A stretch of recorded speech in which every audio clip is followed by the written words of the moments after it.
What is up, everyone? All right, it's time for another campground review. We are at Black Rock Canyon, or I'll show you this camp spot really quick. I believe this is another OHV area. I'm pretty sure it is. But as you can see, this open parking lot, people shooting again that way, and I believe you could take your motorcycles up onto these hills because there's trails I could see that go everywhere. There's some covered tables over here. You can see some covering there. And over there is Utah, way over there. Not just, I think you pretty much got to go around those mountains and over, and that's Utah. So that's pretty nice. I won't say that's pretty sweet, but we just got here, and it's great because there's nobody here, so I can hear a gunshot somewhere in the canyon. But nobody's around, so we're hoping that we get a night peace, quiet. I left a friend's house in Meridian today, and that was really nice. We spent a couple days there, and so today we're gonna stay here. Tomorrow we're gonna probably go into Yellowstone. That's the plan. Who knows if that'll happen? You never know how things are gonna turn out, but that's our plan. And I believe Yellowstone is only, from what I understand, maybe 2 hours away from here. We drove about 3.5, 4 hours today, something like that. So yes, we're looking forward to Yellowstone and everything else that's coming along. So we look forward to having you guys come along, and we'll see you at the next spot. We're in Twin Falls, Idaho, taking a coffee break at our favorite coffee shop. And hers too.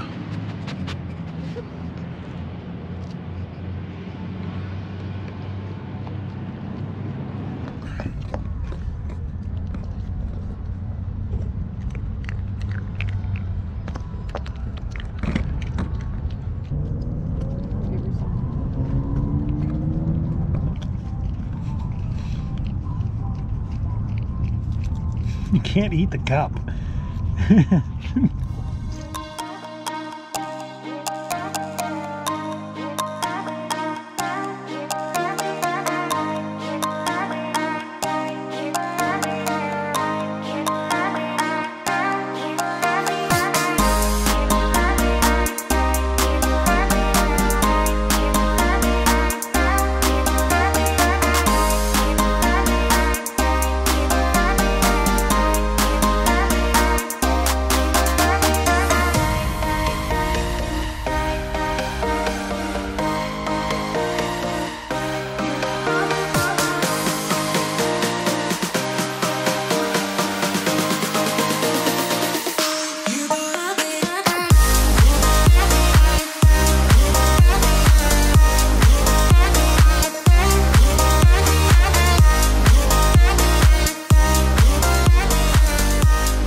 Okay, so we just did the Mesa Falls. It was the Upper Mesa Falls. Upper Mesa Falls, and let me tell you, there are some things you do in life and go see that are just, you gotta go and see them because they're just awesome. Well, I don't know if it's because we haven't really been traveling for so long, but literally we like took this little walkway and all the trees and everything's starting to turn here, like it's looking fallish here. And then you go down this walkway and it just opens up, and this waterfall's there, and literally I almost started crying. Like, it's just She did, I didn't.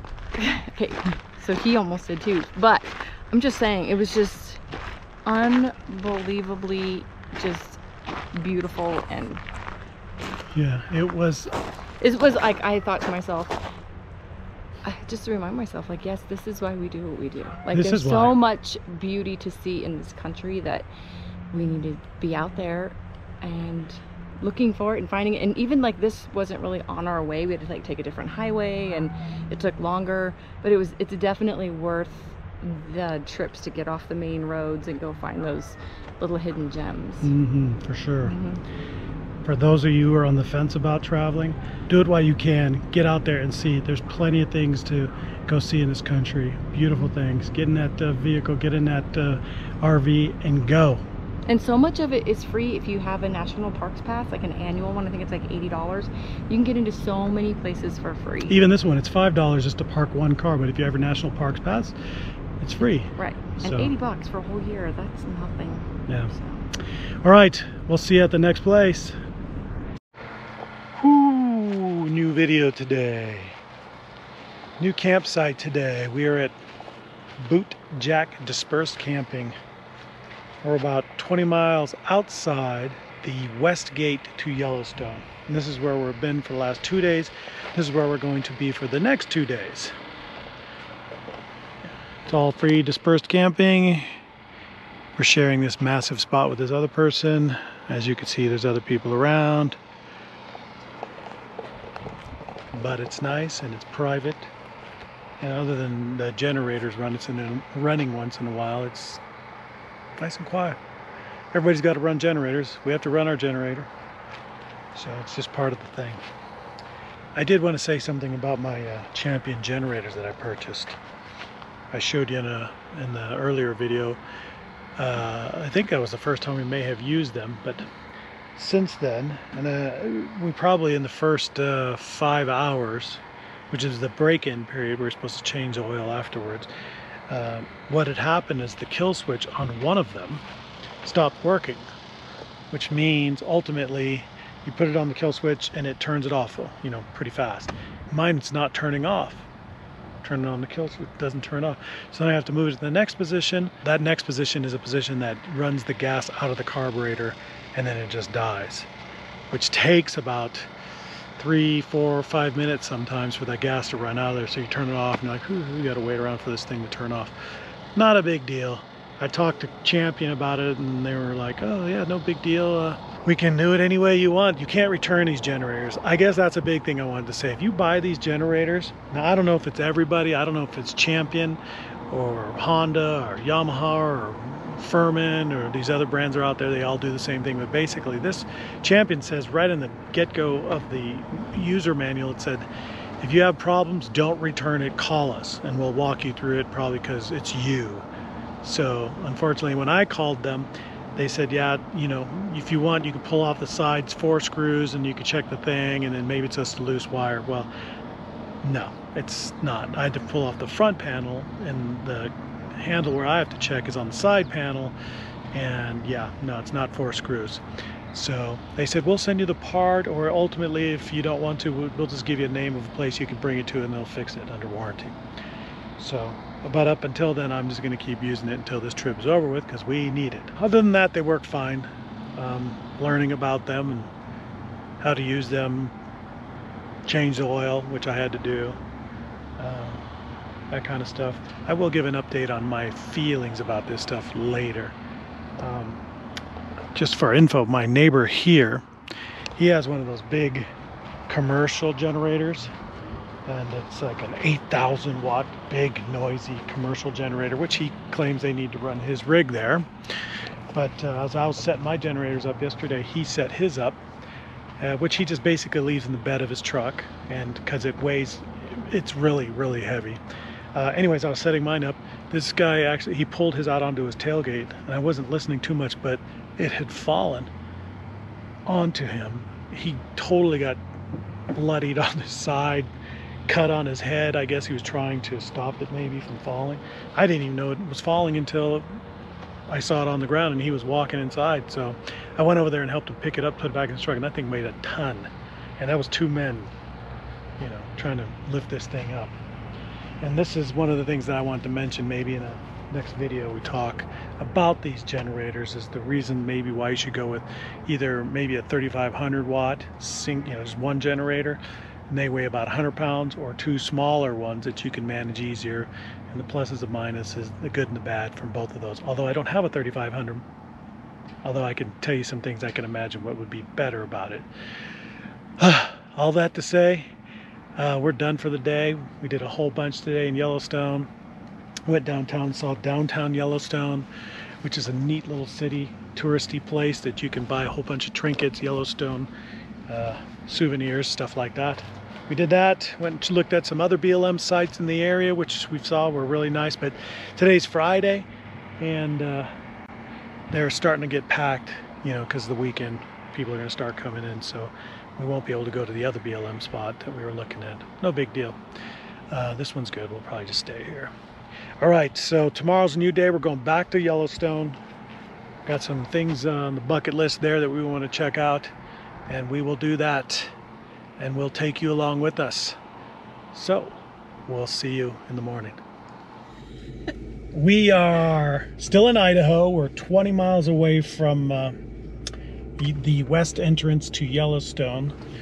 We are at Boot Jack Dispersed Camping. Now this is where you would go.